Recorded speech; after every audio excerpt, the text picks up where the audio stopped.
সম্মানিত উপস্থিতি, প্রশংসা আল্লাহর জন্য। শান্তি অবতীর্ণ হোক আল্লাহ রাসূলের উপর সাল্লাল্লাহু আলাইহি ওয়াসাল্লাম। আজকের দিনই বৈঠকে সংক্ষিপ্ত সময়ে বক্তব্যের বিষয় হালাল রুজি। হালাল রুজি সম্পর্কে এক গুরুত্বপূর্ণ সংক্ষিপ্ত তথ্যবহুল বিবরণের চেষ্টা করব ইনশাআল্লাহ আজিজ।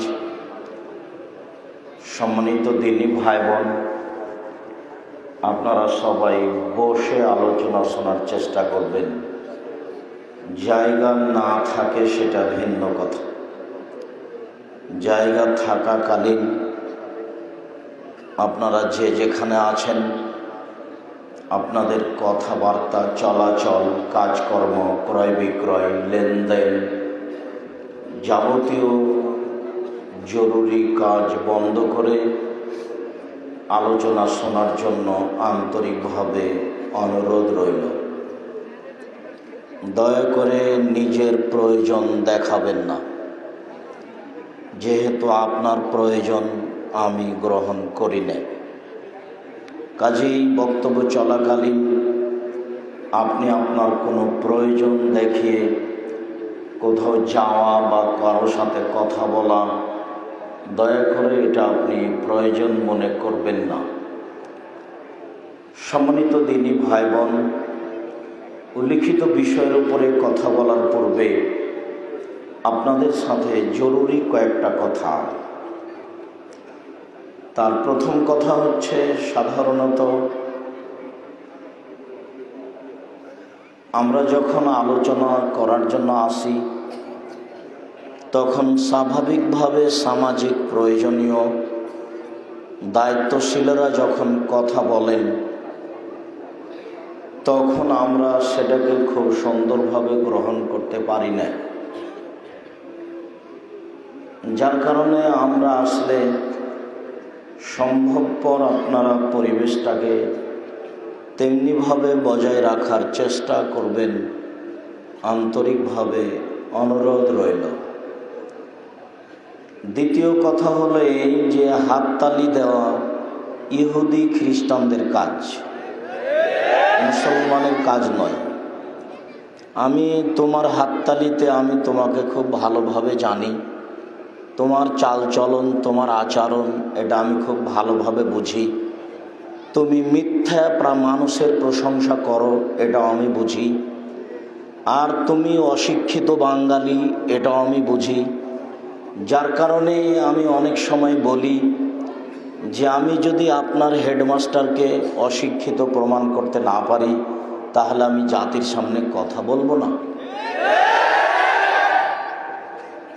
তো আপনি হাততালি দিবেন আর মনে করবেন আমি একজন শিক্ষিত মানুষ, কাউকে ধন্যবাদ জানালাম, তাহলে তো আসলে আপনি কিভাবে শিক্ষিত মানুষ? কে যে আপনাকে শিক্ষিত বলল? আমি তো কোনোদিন বলিনি। ইহুদি খ্রিস্টানদের একটা আচরণ আপনি দেখালেন এই বৈঠকে, দিয়ে আপনি বললেন যে আমি একজন শিক্ষিত যুবক। এটা হলো? আল্লাহর নবী বলছেন খালিফুল ইয়াহুদ আল মুশরিকিন, তোমরা ইহুদি খ্রিস্টান এবং হিন্দুদের নিয়ম নীতি, কাজকর্ম, চাল চলনের বিরোধিতা করো। এই কথা তিনি বলেছেন। তারপরে আবার বলছেন যে ইহুদি খ্রিস্টানের নিয়ম নীতি আমার উম্মতের মধ্যে ঢুকে যাবে। ডান পা যেমন, ডান পায়ের জুতা যেমন বাম পায়ের সমান, এইটা যেমন সমান সমান, তেমনি ইহুদিরা, খ্রিস্টানেরা ধর্মের ব্যাপারে যা কিছু অন্যায় করেছে আমার উম্মতকেও সেইভাবে অনুরূপী করতে বাধ্য করবে। আবার বলেছেন যে এক বিঘত যেমন আর এক বিঘতের সমান, এই দুটা যেমন সমান সমান, আমার উম্মত ও ইহুদিদের সাথে মিলে যাওয়াতে, ওদের চালচলন গ্রহণ করাতে সমান সমান। আবার তিনি বললেন যে আমার উম্মত ইহুদিদের সাথে এমন ভাবে মিলে যাবে, খ্রিস্টানের সাথে এমন ভাবে মিলে যাবে, চাল চলনে, কথাবার্তায়, লেনদেন, অফিস আদালত, কোর্ট কাছারি, কথা কর্মে, ওরা যদি কেউ মায়ের সাথে জেনা করে থাকে তাহলে ওদের মতো হুবাহু হতে গিয়ে আমার উম্মত মায়ের সাথে জেনা করবে। হাদিস বুখারী মুসলিম। তোমার হাততালি দেখে আমার মনে পড়ল, তাই তোমাকে সূচনাতে এই কথা বলছি। আমি দুঃখিত। দীর্ঘদিন থেকে এই গ্রামের নাম কি? ধুকুরিয়া সাতলাঠি। আমাকে নিয়ে আসার জন্য চেষ্টা চালাচ্ছেন। এমনটা দুর্বল আচরণ আমি আজ করলে এটাও নাকচ করতাম। ভুল হিসাব। আমি আব্দুর রাজ্জাক বিন ইউসুফ আপনাদেরকে আবারও চেনার জন্য অনুরোধ জানাচ্ছি। আল্লাহে আল্লাহর কসম, আল্লাহে আল্লাহর কসম, আল্লাহে আল্লাহর কসম, 90 সাল থেকে নিয়ে এখন পর্যন্ত আমি কোনোদিন অপ্রয়োজনীয় বাক্য বলিনি। 90 সাল থেকে নিয়ে এখন পর্যন্ত আমি কোনোদিন কেচ্ছা কাহিনী বলিনি। 90 সাল থেকে নিয়ে এখন পর্যন্ত আমি কোনোদিন কারো বিরুদ্ধে কোনো বাক্য বলিনি।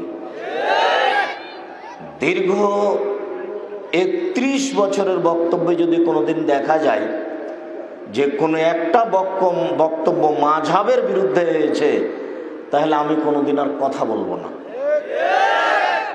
31 বছরের বক্তব্য মোবাইলে আছে, আপনারা দেখেন। মানুষ বিরোধিতা করে না জেনে, না বুঝে। আমি কোনোদিন কোনো মাযহাব, কোনো ব্যক্তিকে নিয়ে কথা বলা প্রয়োজন মনে করিনি। আমি বলেছি এদেশের শতকরা 95 জন বক্তা মিথ্যুক আমার তদন্তে। যদি আপনি মনে করেন যে আমার বক্তা মিথ্যুক নয়, তাহলে আপনি আপনার বক্তার বক্তব্য পেশ করতে পারেন, তখন আমি আপনাকে দেখাতে প্রস্তুত থাকব।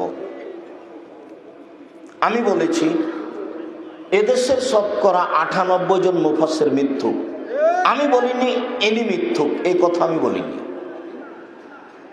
আপনি যদি মনে করেন যে আমার মুফাসসির কোথায় মিথ্যা তাফসীর করেছে দেখান, তাহলে আমি প্রস্তুত।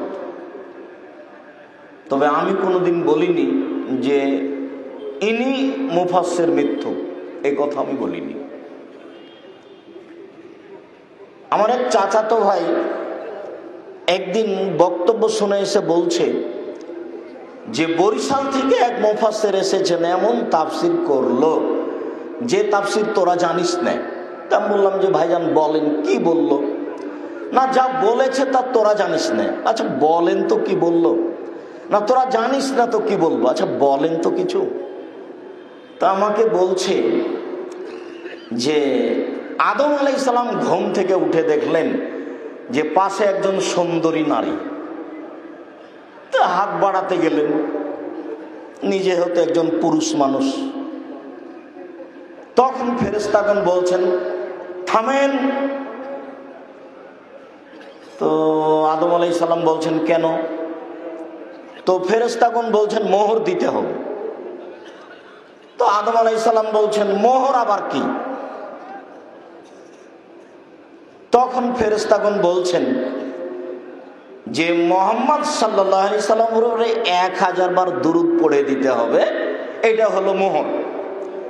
আপনি 1000 বার দুরূদ পড়েন মুহাম্মাদের উপরে, তাহলে আপনার জন্য বউ হালাল হবে। তো পৃথিবীর সবচেয়ে বড় শিক্ষিত মানুষ হলেন আদম আলাইহিস সালাম। আল্লাহ বলছেন যে আদমকে আমি সব কিছু শিখিয়ে দিয়েছি। পৃথিবীতে এমন কিছু ছিল না, ছোট বড় যেটা আমি আদমকে শিখিয়ে দিই, এমন কোনো গাছ, এমন কোনো জিনিস ছিল না সেইটা কি কাজে লাগবে সেটা আমি বলে দিইনি, সব আদমকে আমি বলে দিয়েছি। কোরআন মাজিদের ভাষাতে বোঝা যাচ্ছে যে পৃথিবীতে আদম আলাইহিসসালাম সবচেয়ে বড় শিক্ষিত মানুষ, যিনি সব কিছুই জানতেন, যিনি সব কিছুই বুঝতেন। আল্লাহ বলছেন যে কুল্লাহা, আমি সব শিখিয়েছি। এমন কোনো কিছু ছিল না পৃথিবীতে যেটা আদম জানতেন না। তো যিনি সব কিছু জানতেন, তিনি নিজের বউ কিভাবে হালাল করতে হবে সেটাই জানতেন না। হুজুর এইভাবে তাফসির করে। চাঁপাইনবাবগঞ্জের ভাষাতে হুজুরের মরা দরকার। যে মানুষ সবই জানেন সে মানুষ বউ হালাল করতে হবে কিভাবে সেটাই জানেন না। তাই ঘুম থেকে উঠে হাত বাড়ালেন, ফেরেশতা বললেন থামেন। তো আদম আলাইহিস সালাম বললেন কেন? তো ফেরেশতা বললেন মোহর দিতে হবে। তো আদম আলাইহিস সালাম বললেন মোহর কি জিনিস আমি তো বুঝলাম না। তো বলছে যে মুহাম্মাদের উপরে 1000 বার দুরূদ পড়ে দিতে হবে। একবারে নগদ মিথ্যে, একবারে নগদ মিথ্যে। কোরআন মাজিদটা দেন আমার কাছে। একাধিক দিন দেখিয়েছি, আজকে দেখানোর প্রয়োজন নাই। তবুও সূচনার কথা কিছু এরকম এসেছে, সেই জন্য গায়ে লেখা আছে কোরআন শরীফ। অবশ্যই কোরআন শরীফ নয়। আল্লাহ বলেছেন, উপরে লেখা আছে আল কোরআনুল আজিম, এটা ঠিক আছে। আল কোরআনুল কারিম, এটা ঠিক আছে। কোরআন মাজিদ, এটা ঠিক আছে। কোরআন হাকিম, এটা ঠিক আছে। কোরআন ফুরকান, এটা ঠিক আছে। কিন্তু কোরআন শরীফ তো হবে না। এরপরেও তো চলছে, যেটা দীর্ঘদিন থেকে দেখে আসছি। বাংলাতে লেখা আছে কোরআন শরীফ খতমের দোয়া, কোরআনের গায়ে লেখা আছে। আমি 31 বছর থেকে বলছি যে এই দোয়া মিথ্যে, মানুষের বানানো। কোরআন মাজিদ শেষ করলে এই দোয়া পড়তে হবে, এই কথা মুহাম্মদ সাল্লাল্লাহু আলাইহি সাল্লাম বলেননি। কোনো দিন যদি প্রমাণ হয়ে যায়, সেদিন থেকে আমি আব্দুর রাজ্জাক বিন ইউসুফ অন্তত জাতির সামনে যাব না। সেদিন থেকে আমি বাড়িতে ঢুকে যাব, জাতির সামনে আর কোনোদিন দিন ধর্ম নিয়ে আমি আসব না। 1 পৃষ্ঠা মানুষের বানানো দোয়া, মানুষের বানানো দোয়া কোরআন মাজিদের গায়ে লেখা আছে। শতকরা 95 জন বক্তা মিথ্যুক, শতকরা 98 জন মুফাসসির মিথ্যুক। সামাজিক বিবরণ নয়। যেমন আপনাকে আমি বললাম যে আপনারা ভালো থাকেন, তা আপনারা কি আল্লাহ যে ভালো থাকবেন? না আমি বলবো যে আল্লাহ আপনাদেরকে ভালো রাখুক? কোনটা? এই ছেলে বসে আছে কোনো গায়ে হাত দিয়ে, কোনটা হবে বলো? আপনারা ভালো থাকেন এটা হবে, না আল্লাহ আপনাদেরকে ভালো রাখুক? আপনারাকে যদি বলি যে আপনারা ভালো থাকেন, তা আপনারা কখন কখন নিজে নিজে আল্লাহ হয়ে গেলেন নাকি? নাউজুবিল্লাহ। আপনারা ভালো থাকার কি? আপনারা কি ভালো থাকবেন মানে কে? আপনারা এমন ভালো থাকবেন? আপনারা কি এমন ভালো রাখবেন? আল্লাহ ভালো রাখবেন, আল্লাহ।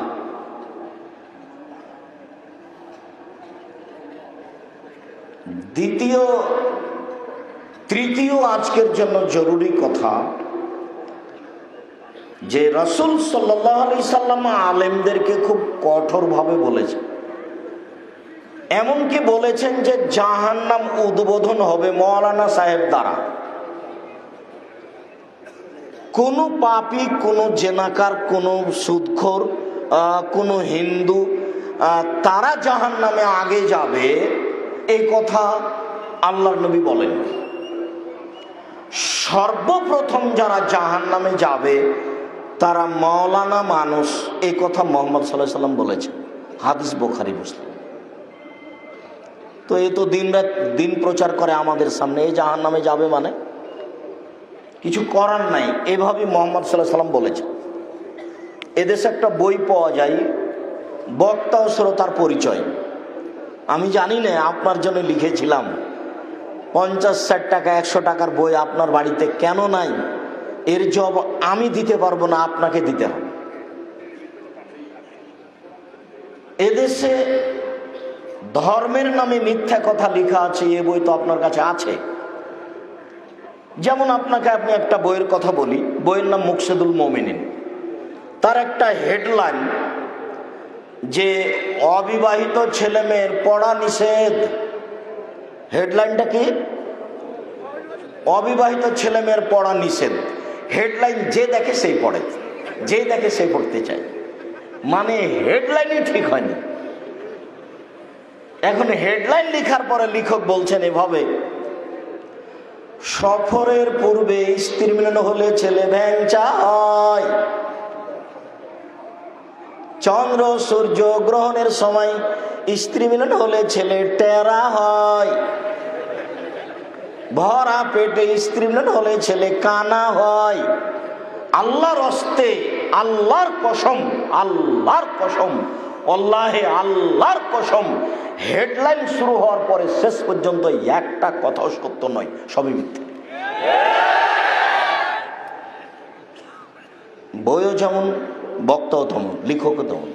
আমার উপরে মন খারাপ করে কোনো লাভ নেই। আমার উপরে মন খারাপ করলেন, কিছু গালি দিলেন, কিছু একটা ঘটালেন, সেটা আপনার জন্য কাঁটা হবে ইহকালে, কাঁটা হবে পরকালে। তখন আপনি ইহকালও ধ্বংস হবেন, পরকালও ধ্বংস হবেন। আল্লাহর কসম, আল্লাহে আল্লাহর কসম, আল্লাহে আল্লাহর কসম, 31 বছর আমি কোনোদিন অপ্রয়োজনীয় বাক্য বলিনি। 31 বছর আমি কোনোদিন কেসা কাহিনী বলিনি। অতএব আপনি বিরোধিতা করতে গিয়ে কিছু বলে নিবেন, এটা আপনার ধ্বংসের মাধ্যম। বিরোধিতা করার প্রয়োজন নাই, চুপ থাকবেন। ভালো লাগলে শুনবেন, ভালো না লাগলে বলবেন আব্দুর রাজ্জাক সাহেব আসসালামু আলাইকুম। পৃথিবী অনেক বড়, আপনাকে শোনাতে আমি বাধ্য নই। সম্মানিত দিনী ভাই বোন, রাসূল সাল্লাল্লাহু আলাইহি ওয়াসাল্লাম বলেন, কাফাবিল মারে কাদেমান ইহাদ্দেসা বিকুল্লিমা সামিয়া। একজন মিথ্যুক হওয়ার জন্য এতটুকুই যথেষ্ট যে শরীয়তের কোনো কথা তদন্ত না করেই বলে দিবে। আমি যদি একটা কথা বলি, কি কথা আমি বললাম? ফাজাইল আমল বইয়ের প্রথমে লেখা আছে, 1 ওয়াক্ত নামাজ কাজা করলে 80 হোক বা জাহান্নামে থাকতে হবে। এটা আমি বলে দিলাম মানুষ সমাজে। আল্লাহর নবী বলছেন যে তুমি এখন মিথ্যুক। কেন? তুমি আগে দেখো যে এটা ঠিক কি বেঠিক। এদেশে প্রায় 3 লক্ষ জালজয়ী হাদিস আছে মানুষের বানানো, প্রায় 3 লক্ষ। আমাদের বাড়িতে আছে 10,000। মাগরিবের পরে 2 রাকাত সুন্নাত পড়তে হবে, মাগরিবের পরে 2, এশার পরে 2, ফজরের আগে 2, জোহরের আগে 4, জোহরের পরে 2। বিনিময়ে প্রত্যেক 12 সমান জান্নাতে একটা ঘর, প্রত্যেক 12 সমান জান্নাতে একটা ঘর, প্রত্যেক 12 সমান জান্নাতে একটা ঘর। মাগরিবের পরে 2 রাকাত সালাত আপনি আদায় করেন, কিন্তু 6 রাকাত যদি পড়েন সালাতুল আওয়াবিন, তখন আর হলো না, সবকিছু গেছে, কিছুই টিকবে না। এর নাম বিদআত। যা আমল করেছেন আর ইবাদত কবুল হবে না। মনে রাখবেন, দুনিয়া 2টা পাপ আছে, শক্তিশালী পাপ। পাপ হিসাবে মানুষের ক্ষতি করতে পারে এরকম কোন পাপ পৃথিবীতে নাই, মাত্র 2টা। দুনিয়াতেই মানুষের ক্ষতি করতে পারে। জেনা ক্ষতি করবে পরকালে, চুরি ক্ষতি করবে পরকালে, সুদ ক্ষতি করবে পরকালে, জুলুম অত্যাচার জমি দখল এগুলো সব ক্ষতি করবে পরকালে। কিন্তু দুনিয়াতে 2টা পাপ আছে, এই পাপ 2টা দুনিয়াতেই মানুষের ক্ষতি করবে। তার একটা পাপের নাম শিরক।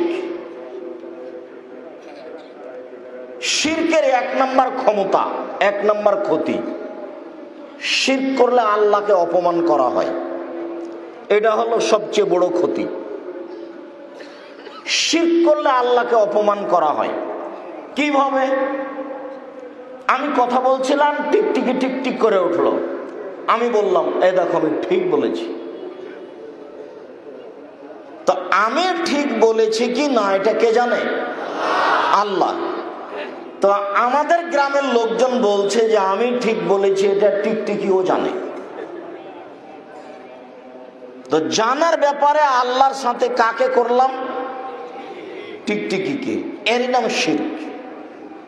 এখন আল্লাহ বলছেন অবাক কথা, মানুষের অন্তরের খবর আমি জানি, আমি আল্লাহ, আমি সৃষ্টিকর্তা, টিকটিকি কিভাবে জানলো?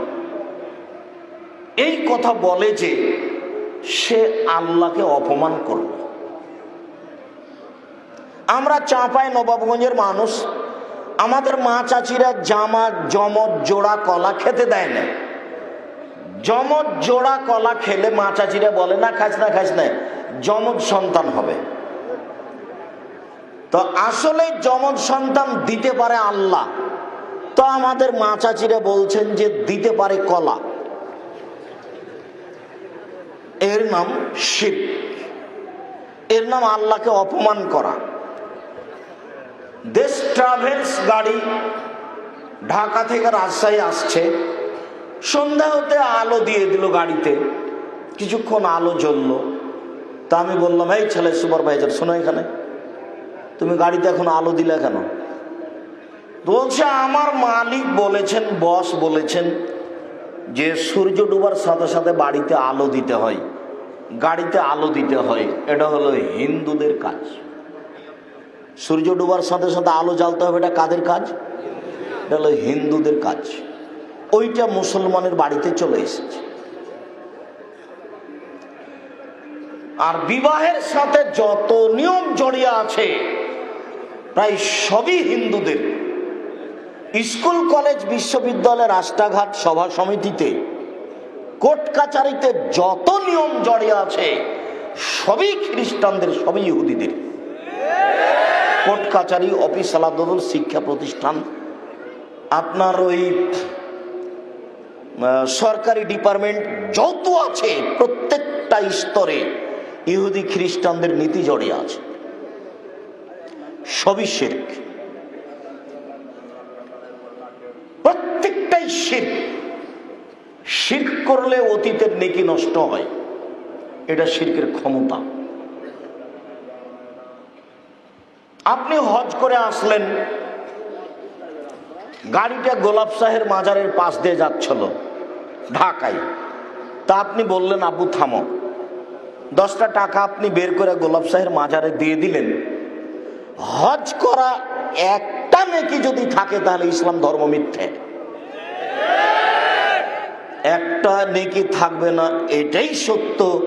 ইসলাম ধর্ম সত্য, এটাই সত্য। এক নেকিও থাকবে না, তার নাম শিরক। শিরক করলে এক নেকিও থাকবে না। বাংলাদেশের মাটিতে শিরক চলে বিপদ সীমার উপর দিয়ে। যদিও মানুষে বলে যে ঝড় বৃষ্টি বন্যা চলেছে বিপদ সীমার উপর দিয়ে, জি না, বিপদ সীমার উপর দিয়ে ঝড় বৃষ্টি বন্যা যায়নি, বিপদ সীমার উপর দিয়ে চলেছে ভারত, বাংলাদেশ, পাকিস্তানের মাটিতে শিরক। এদের কথাই কথাই শিরক, এদের কর্মে কর্মে শিরক, এদের অফিস আদালতে শিরক, এদের অন্তরের ভিতরে শিরক, এদের মনের ভিতরে শিরক। এরা শিরকে ডুবে আছে।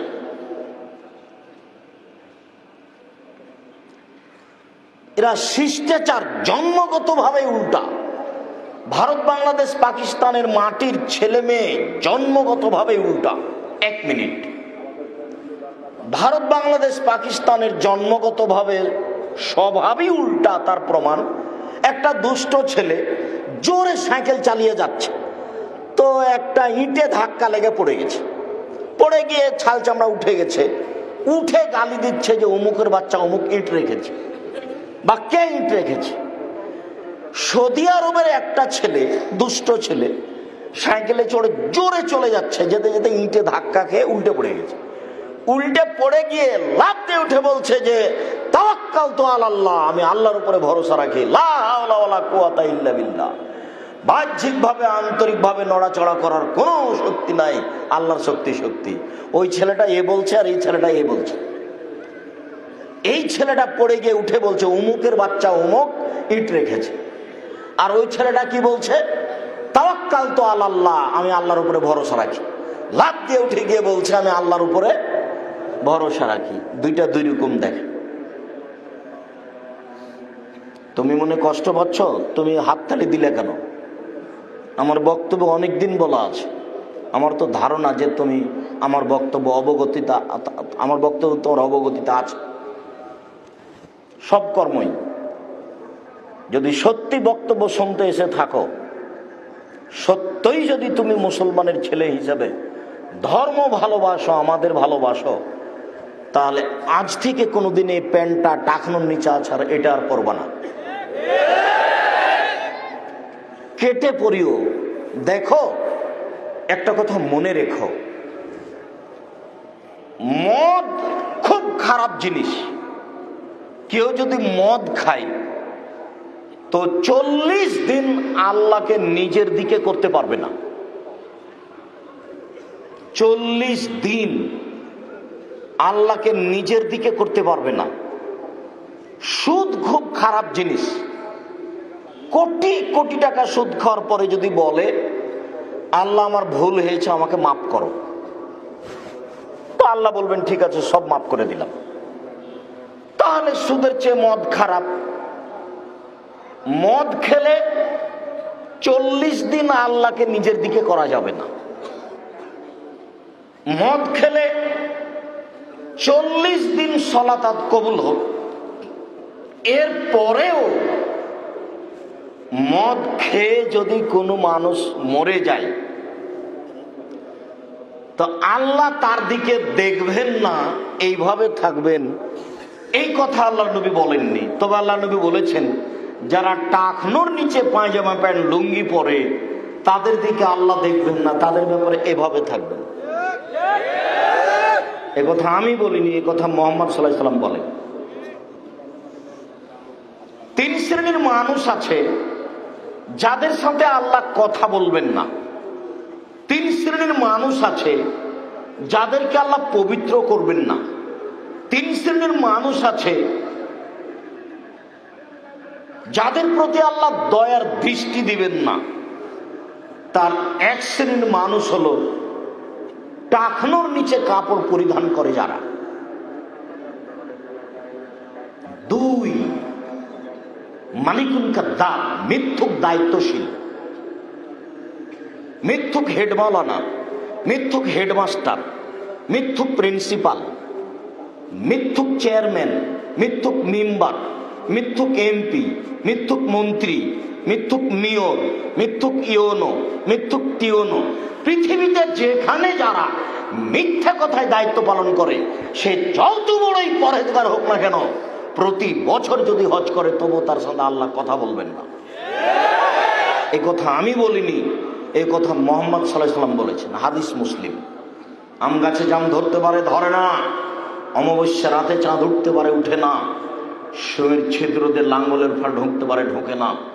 সুঁয়ের ছিদ্রদের লাঙ্গলের ফাল ঢুকে যেতে পারে, আম গাছে জাম ধরে যেতে পারে, অমাবস্যার রাতে চাঁদ উঠে যেতে পারে, এগুলো ঘটে যেতে পারে। আমি যে কথা বললাম এই কথাতে সন্দেহ আছে বলে কিয়ামত পর্যন্ত চেষ্টা করলে সরিষা ঢোকানো যাবে না। যা বলছি তাই থাকবে, তার নাম বুখারী মুসলিম। 3 শ্রেণীর মানুষের সাথে আল্লাহ কথা বলবেন না। তার 1 শ্রেণীর মানুষ হচ্ছে আয়লুন মুস্তাকবির, গরিব গৌরবী। গরিব মানুষ অহংকার করে। আব্দুর রাজ্জাক সাহেব, এটা বুঝলাম না, গরিব গৌরবী এটা কি? এই যে গরিব মানুষ বাজারে গিয়ে রুই মাছ কিনেছে, টাকা কর্জ করে নিয়েছে, বাজারে গিয়ে কর্জ টাকা দিয়ে রুই মাছ কিনে নিয়েছে। দেখেছেন কত বোকামি!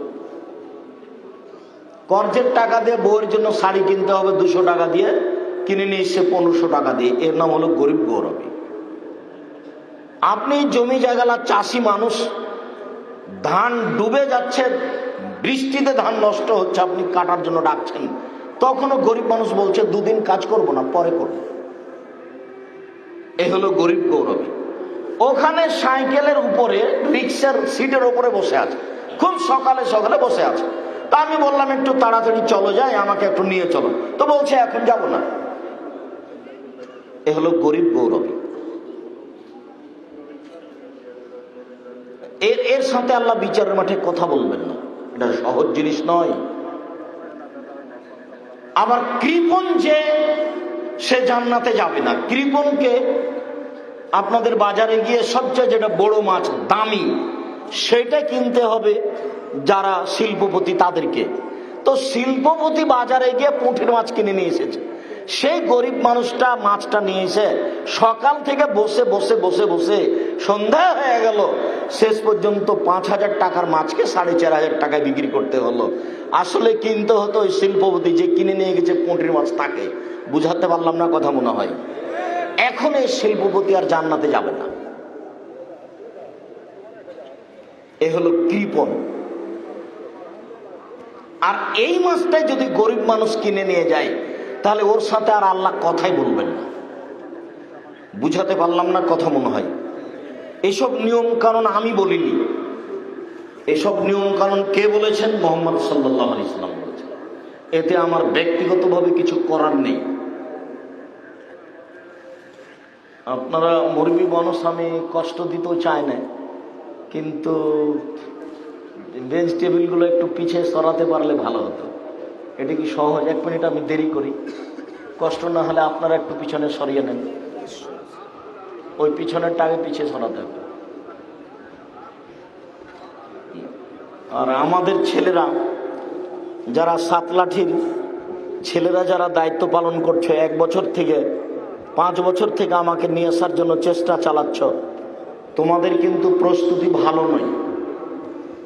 সামনে যদি জায়গা থাকে, এরপরে যদি 2 দিকে মানুষ দাঁড়িয়ে থাকে তাহলে এর জন্য তোমরা দায়ী।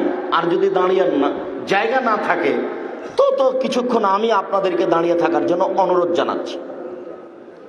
আমি আপনাদের কষ্ট দিব না।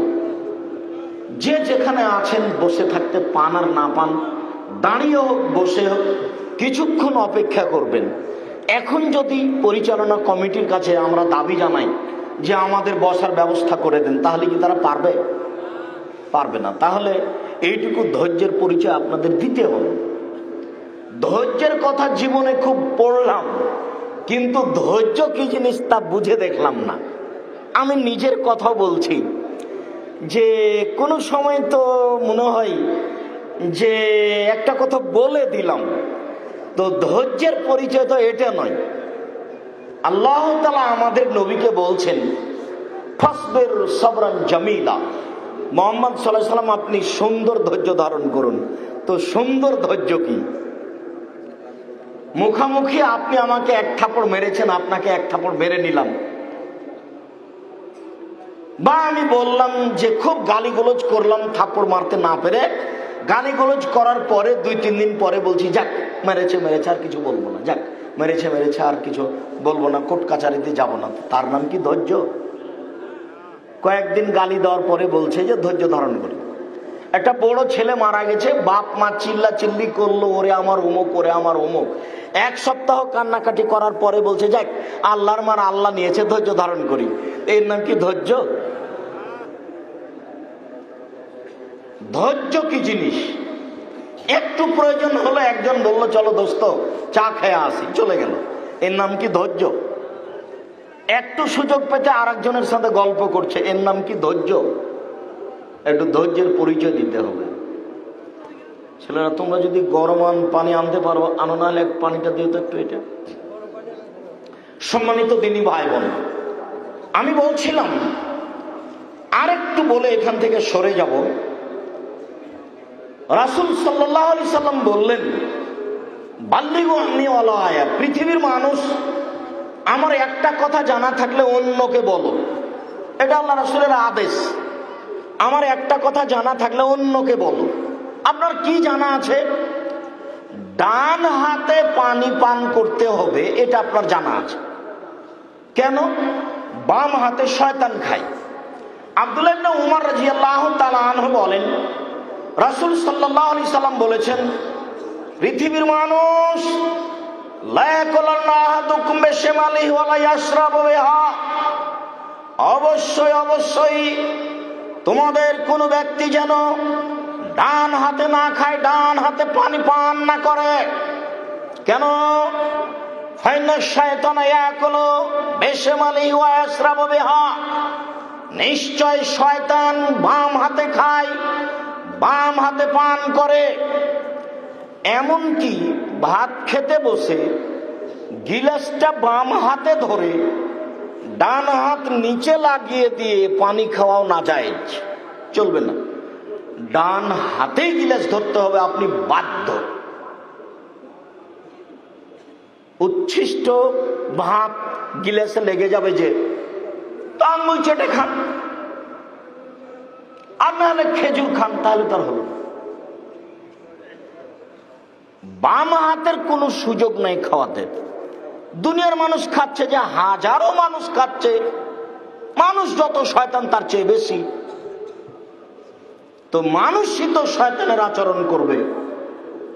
আল্লাহ রাসূল তো এ কথা বলছেন, আল্লাহ এ কথা বলছেন, বুঝেও বুঝে না ওরা অন্তর আছে, বুঝে না, দেখেও দেখে না ওরা চক্ষু আছে, দেখে না, শুনেও শুনে না ওরা কান আছে, শোনে না। উলায়েকা কালানাম, তারা পশু প্রাণীর মতো, তারা গরু ছাগলের মতো, তারা কুকুর শ্রীগালের মতো, ভালো হওয়া যায় বরং তার চেয়ে খারাপ।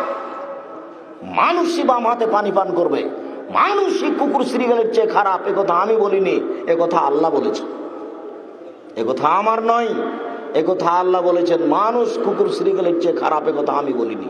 তবে এ কথা বলেননি আল্লাহ যে মানুষই কুকুর শ্রীগাল, এ কথা বলেননি। কেন? গরু ছাগল কোনোদিন ধর্মীয় নীতি পালন করতে পারবে না। গরুকে বললাম যে তুমি ধানের খেতে আর যাও না, কিছুক্ষণ পরে আমি গরুকে ছেড়ে দিয়েছি, তো ও আবার কোথায় যাবে? এর আমি বাস্তব দেখাতে আমি বলেছি যে আমার আব্বা নিজে চাষি মানুষ, জমি চাষ করার পরে যখন গরু ছেড়ে দিতেন, তখন আমরা গরু মাঠে নিয়ে থাকতাম, খেলাতাম। গরু যখন ধানের গাছের দিকে যেত, জমির ক্ষেতের দিকে যেত, তখন বলতাম জোরে, এই থেমে গেছে, একটু পরে আবার যাচ্ছে। কেন? বুঝেও বুঝেনি, তাই তো গরু। ও তো বুঝলো যে যেতে হবে না, তা আবার কেন যাচ্ছে? এই জন্য যে ও গরু। তো বুঝেও বুঝেনি যে সে হলো গরুর মতো, তবে গরু নয়, কোনো সময় বুঝতেও পারে। কথা বুঝাতে পারলাম না? জীবনটাই যদি এরকম চলে যায়, তাহলে জীবনটা কুকুর শ্রীগালের মতো হয়ে চলে গেছে। কিসের শিক্ষিত মানুষ বাম হাতে চা খাবে, কিসের ধনী মানুষ বাম হাতে চা খাবে, কিসের ধর্ম দেখায়? ও আলেম ওলামা মানুষ জর্দা খায় আর ইমামতি করে আর মিথ্যে কথা বলে, আর গ্রামে জুমার খুতবা দেয়, তার হিসাব থাকে না, নিজেই দোকানে বসে আড্ডা পিটিয়ে চা খায়, ল্যাংটা মেয়ে নাচে আর জাতির সামনে বক্তব্য দেয়। সমাজটা এইভাবে ডুবে গেছে। শোনো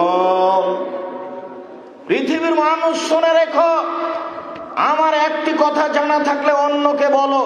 দুই, বানি ইসরায়েলের কাহিনী বলো, কোনো দোষ নেই। বানি ইসরায়েলের কাহিনী মানে 1 মিনিট।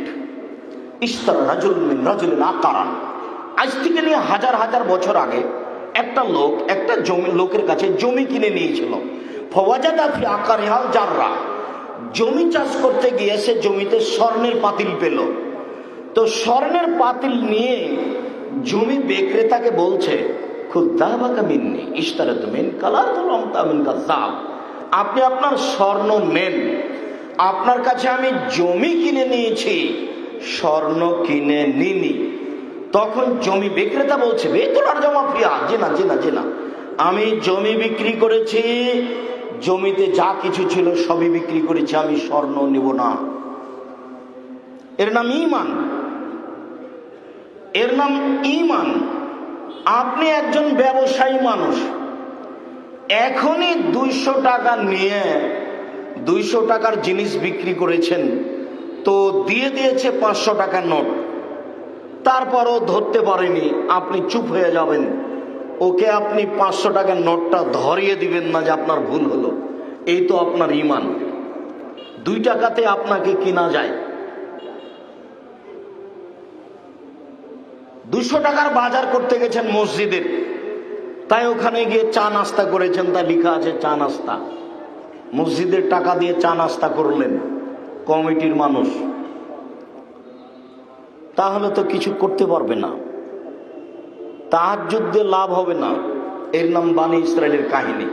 3 ওয়াহাদাসান বানি ইসরাইল হারাজ, পৃথিবীর মানুষ, আমান কাযাবা আলাইয়া মুতাআম্মিদান ফালিয়াতাবাওয়া মাকাদাহু মিনান নার। কেউ যদি কোনো কথা আমার নামে বলে, সেই কথা যদি আমার না হয়, তাহলে তার থাকার জায়গা জাহান্নাম। বাক্য 3 নম্বর বাক্যটা মানায়নি খুব একটা। 1, আমার একটি কথা জানা থাকলে অন্যকে বলো। 2, বানি ইসরাইলের কাহিনী বলো। 3, তাহলে জান্নাত পাবা। কথাটা মানায় তো, সিরিয়াল মিল খেত। 1, আমার একটি কথা জানা থাকলে অন্যকে বলো। 2, বানি ইসরাইলের কাহিনী বলো। 3, তাহলে জান্নাতে যাওয়া। এটা মিল ছিল কথার, কিন্তু আল্লাহর নবী যেভাবে বলেছেন সেভাবে মিল বোঝা যায় না। দেখেন, 1, আমার একটি কথা জানা থাকলে অন্যকে বলো। 2, বানি ইসরাইলের কাহিনী বলো। 3, কেউ যদি কোনো কথা আমার নামে বলে, সেই কথা যদি আমার না হয়, তাহলে তার থাকার জায়গা জাহান্নাম। জুব্বা যত বড়ই হোক, পাগড়ি যত বড়ই হোক, রক্ষা হবে না। মুখের কথা যদি রাসূলের না হয়, তাহলে হুজুরের জাহান্নাম হবেই। হুজুর বলেছেন 1 ওয়াক্ত নামাজ কাজা করলে 80 হোক বা জাহান্নামে যেতে হবে। কথা যদি নবীর না হয়, তাহলে হুজুর জাহান্নামে চলে গেছে। এ কথা আমি বলিনি, এ কথা আল্লাহর নবী বলেছেন, হাদিস বুখারী মুসলিম।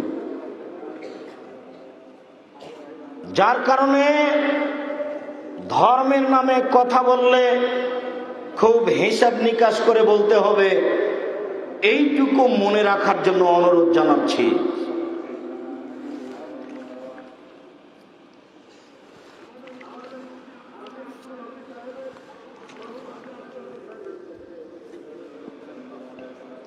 সম্মানিত দিনী ভাই বোন, আমাদের বিষয়ের উপর আলোচনা করার পূর্বে আরেকটু কথা বলেননি, সেটা হচ্ছে উপস্থিত বৈঠকের দিনী বোন যারা আছে। এই মেয়ে, কথা বলছো কেন? ঢং ঢং করে এসেছো, আবার ঢং ঢং করে চলে বা গল্প করছো কেন? উপস্থিত বৈঠকের মুসলিম বোন, আপনাকেই বলছি। এইদিকে আপনি লক্ষ্য করেন, আপনাকেই বলছি। এইদিকে শোনেন, আল্লাহর নবী বলছেন, মহিলারা যদি 4টা কাজ করতে পারে, তাহলে জান্নাতের সব দরজা খোলা। এমন কোন 4টা কাজ পৃথিবীতে নাই যেটা পুরুষ মানুষ করলে জান্নাতে চলে যাবে। এরকম সুযোগ পুরুষ মানুষের নেই। মহিলারা যদি 4টা কাজ করে, তাহলে তার জন্য জান্নাতের সব দরজা খোলা। 1, সালাত খামসাহা, 5 ওয়াক্ত সালাত আদায় করবে দিন রাতে, 5 ওয়াক্ত নামাজ পড়বে। 2, সমাত সাহারাহা, রমজান মাসের রোজা থাকবে, সিয়াম পালন করবে। 3, আতাত বালাহা, স্বামীকে মেনে চলবে, তিতা লাগলেও মিঠা লাগলেও। 7 দিন 8 দিন যাবৎ স্বামীর সাথে কথা নেই, 2 মাস 3 মাস থেকে কথা নেই। কি যে এক কথা হয়েছে, তাই ঝগড়া লেগেছে। ঝগড়া লেগে একজন আর একজনের সাথে কথা বলে না। মেয়ের মাধ্যমে খাবার দিয়ে আসে, না হলে কাজের মহিলা দিয়ে খাবার দেয়, না হলে ছেলেদের দিয়ে খাবার দেয়। শোনেন, আপনাকে বলছি, এই সংসার চলবে না। তিতা লাগলেও মিঠা লাগলেও স্বামীকে মেনে নেন, অন্যথায় সংসার ত্যাগ করেন। কাজীর কাছে গিয়ে খোলা তালাক করেন, আপনিও বাঁচবেন, আপনার স্বামীও বাঁচবেন। আপনি এভাবে জান্নাত লাভ করতে পারবেন না, জান্নাত পাওয়া যাবে না। ভুল হিসাব আপনাকে স্বামীকে মেনেই চলতে হবে, জরুরি। 4, আহসানাত ফারজাহা, জেনায় লিপ্ত হলো না। জেনায় যদি লিপ্ত না হয়, এই 4টা কাজ যদিও করতে পারে, জান্নাতের সব দরজা খোলা।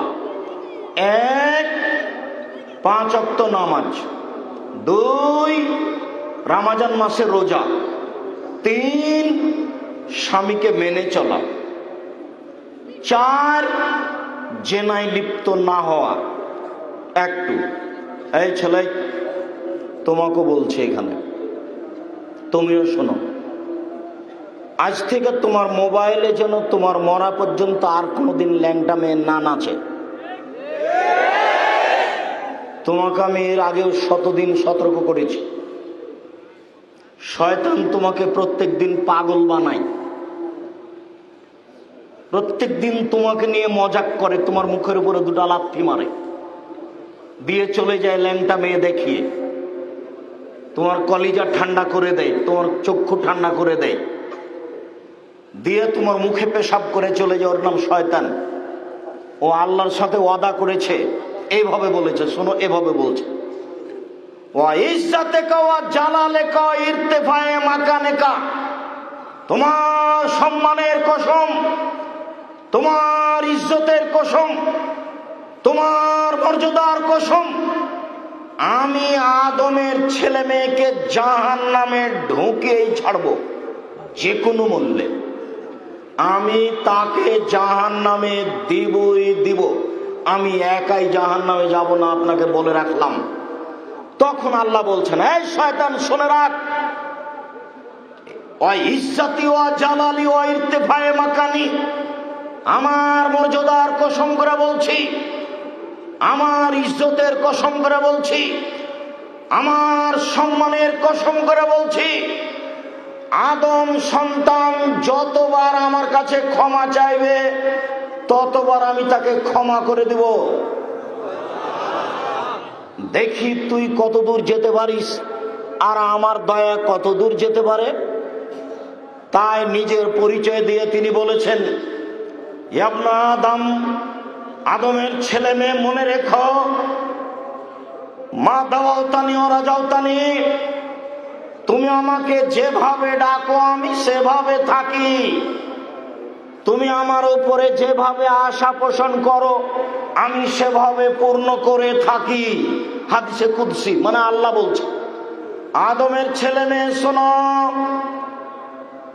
তোমরা আমাকে যেভাবে ডাকো আমি সেভাবে থাকি, তোমরা যেভাবে আশা পোষণ করো আমি সেভাবে পূর্ণ করে থাকি। আমি তোমাকে ক্ষমা করে দিলাম, ওলা উবালি, আমি পরোয়া করি না তুমি কত বড় পাপী, আমি পরোয়া করি না তুমি কত বড় পাপী, আমি পরোয়া করি না তুমি কত বড় পাপী। তুমি ক্ষমার কথা বললে আমি ক্ষমা করে দিব। শয়তান ও কথা বলছে, আর আল্লাহ এই কথা বলছে। শুনে রাখো যুবক, তোমাকে বলছি, আজ থেকে নিয়ে তোমার জীবদ্দশা আর কোনোদিন যেন তোমার মোবাইলে কোনোদিন ল্যাংটা মেয়ে না নাচে। শোনো, উপস্থিত বৈঠকের মুসলিম বোন, শুনে রাখেন, আজ থেকে যদি আপনি জেনা বন্ধ করতে পারেন, আব্দুর রাজাক সাহেব, আমার 3টে ঠিকই আছে। 1, আমি 5 ওয়াক্ত নামাজ পড়ি। 2, আমি রোজা থাকি। 3, আমি স্বামীকে মেনে চলি। 4, ছাত্রী জীবনে আমার জেনা হয়েছিল বা কোনোদিন এরকম ঘটনা ঘটে গেছে, আপনাকে আমি বলছি, আপনি এই পাপ বন্ধ করে দেন। আল্লাহ তাআলা বলছেন, ওয়ানাহা নাফসা আনিল হাওয়া ফাইনাল জান্নাতা হিয়াল মাওয়া। আদম সন্তান, মনে রেখো, কেউ যদি তার আত্মাকে নিজেকে অশ্লীল কাজ থেকে ঠেকাতে পারে, আমি আল্লাহ তাকে জান্নাতুল মাওয়া দিয়ে দিলাম। অশ্লীল কাজ থেকে নিজেকে ঠেকানোর ফলাফল অনেক বড়। অশ্লীল কাজ থেকে নিজেকে ঠেকানোর ফলাফল অনেক বড়। অতএব 4টা কাজ করলে আপনি জান্নাতে যেতে পারবেন, এই কথাটা আপনি মনে রাখেন। উপস্থিত বৈঠকের দিনই ভাই বোন শুনে রাখেন, নারীদের মর্যাদা চিরদিনই ভিন্ন পুরুষদের চেয়ে। আল্লাহর নবী বলছেন, কেউ যদি 2টা মেয়ের লালন পালন করে, 2টা মেয়ে সন্তান হলো, শিক্ষা দীক্ষা দিল, বিবাহ শাদী দিয়ে দিল, দায়িত্ব পালন করলো, সেই বাপ আর আমি জান্নাতে একসাথে থাকব। তখন আঙ্গুল দুটি এইভাবে দেখালেন, তর্জনী আর মধ্যমা, কিন্তু জমা করে দিলেন। আবার বললেন, পৃথিবীর মানুষ শুনে রেখো, কেউ যদি এতিমের লালন পালন করে, তাহলে সেই লোক আর আমি জান্নাতে একসাথে থাকব। তখনও তিনি তর্জনী আর মধ্যমা এই 2টো আঙ্গুল দেখালেন, কিন্তু 2টার মধ্যে একটু ফাঁকা রাখলেন। না, বুঝাতে পারিনি। এতিম লালন পালন করা অনেক বড় কাজ। আর একটা কথা বলে রাখি, এই ছেলে, তোমাকে মনে রাখার জন্য বলছি। তোমাকে সেদিন আর একটা কথা বলে গেছিলাম, তোমার মনে আছে কি? বলে গেছিলাম যে বাড়ি থেকে বের হলে খুচরা টাকা নিয়ে বের হবা। তোমার মাকে বলে দিও যে আম্মা, আমার পকেটে 500 টাকা নোট থাকে, ফকির আমার সামনে এসে ভিক্ষে চাই, তো আমার পকেটে তো 500 টাকার নোট। তখন আমি খালি বলি মাফ করো, খালি বলি মাফ করো। আম্মা, ফকিরের কাছে এত মাপ চাইতে আমাকে ভালো লাগে না, আপনি একটা কাজ করিয়েন তো আম্মা, 50 টাকা 100 টাকা খুচরা আমার পকেটে দিয়ে দিয়েন তো। তুমি এভাবে বলে দিও। আপনাকে বলছি, আপনি আপনার স্ত্রীকে বলে দিন, একটু স্বভাব ঢং শিখায়েন। বের হওয়ার সময়তে আমার পকেটে 100-200 টাকা খুচরা টাকা দিয়ে দিও। যত ফকির আসবে সবকে 10 টাকা 20 টাকা করে দিব। 500 টাকার নোট দেওয়া সহজ সম্ভব নয়, বিনিময় জান্নাত।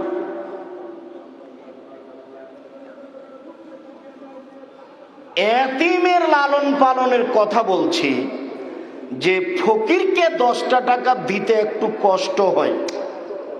10টা টাকার চা খাওয়া হতো, ফকিরকে দিয়ে দিলাম। এরকম যদি বারবার ধাক্কা খাই, তাহলে তুমি কোথাও এতিম পেলে এতিমের মাথায় হাত দিও।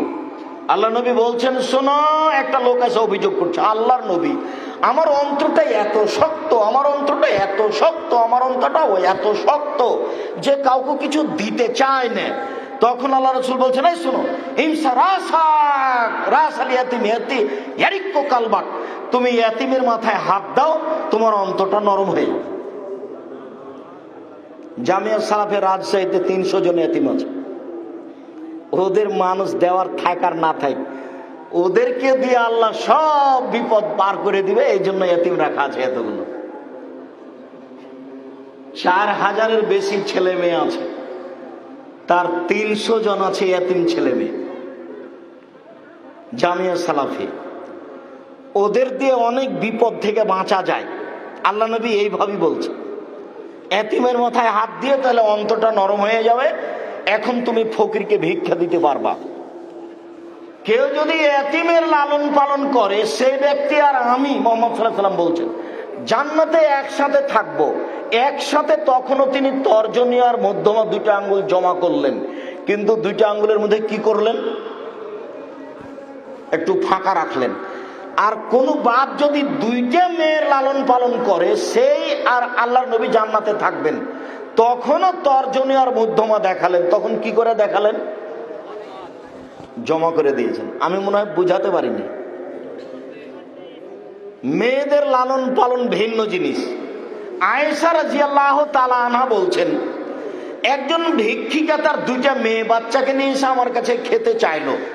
আমি পুরো বাড়ি তল্লাশি চালালাম, বাড়িতে কোনো কিছু খাওয়ার নেই, একটা খেজুর। তো আমি খেজুরটা মহিলাটার হাতে দিয়ে দিলাম। মহিলা খেজুরটা 2 টুকরা করে 2টা মেয়ে বাচ্চাকে দিল। মেয়ে বাচ্চা 2টা খেয়ে নিল, মা কিছুই খেলো না, চলে গেল। আল্লাহর নবী বাড়িতে ঢুকতে আমি বললাম, আল্লাহর নবী, একটা ঘটনা। কি ঘটনা? একজন মহিলা এসেছিল দুইটা মেয়ে বাচ্চা নিয়ে, খেতে চাইলো। তা আমি বাড়ি তল্লাশি চালিয়ে দেখলাম বাড়িতে কিছুই নাই, মাত্র একটা খেজুর। তা আমি সেটাই দিয়ে দিলাম। তো দেখলাম যে মহিলা খেলো না, 2 টুকরা করে 2টা মেয়ে বাচ্চাকে দিল। তখন আল্লাহ রসুল বলছেন, আয়েশা শোনো, কেউ যদি 2টে মেয়ে বাচ্চা লালন পালন করে তাহলে বাপের মাঝে আর জাহান্নামের মাঝে ওরা 2 জন থাকবে। ওর বাপকে জাহান্নামে যেতে দিবে না। মেয়ে 2টা কোথায় থাকবে? জাহান্নাম এবং বাপের মাঝামাঝিতে। বুঝাতে পারেনি কথা। তার মানে কি বুঝলেন? 2টা মেয়ের যদি বাপ লালন পালন করে সে বাপ জাহান্নামে যাবে না। উপস্থিত বৈঠকের দিনই মুসলিম বোন শুনেন, আল্লাহর নবী বলছেন 2 শ্রেণীর মানুষ জাহান্নামে যাবে, আমি তাদের দেখিনি। পৃথিবীর মানুষ শুনে রেখো, 2 শ্রেণীর মানুষ জাহান্নামে যাবে, আমি তাদের দেখিনি। পৃথিবীর মানুষ শুনে রেখো, 2 শ্রেণীর মানুষ জাহান্নামে যাবে, আমি তাদের দেখিনি। এক, কওমুন মাহুম সিয়াতুন, 1 শ্রেণীর মানুষ তাদের হাতে থাকবে লাঠি, কাজনাবিল বাকারে, গাভীর লেজের মতো, একদিক চিকনে একদিক মোটা। ইয়াজরুবিবান নাস, তারা মানুষকে মারবে। দলীয় ক্ষমতায় মানুষের হাতে লাঠি দেখা যায়। যারা স্কুল কলেজ বিশ্ববিদ্যালয়ে দল করে তাদের হাতে লাঠি দেখা যায়। 1 শ্রেণীর প্রশাসনের হাতে লাঠি দেখা যায়। আমি নির্ধারণ করে বলতে পারবো না তারা কারা।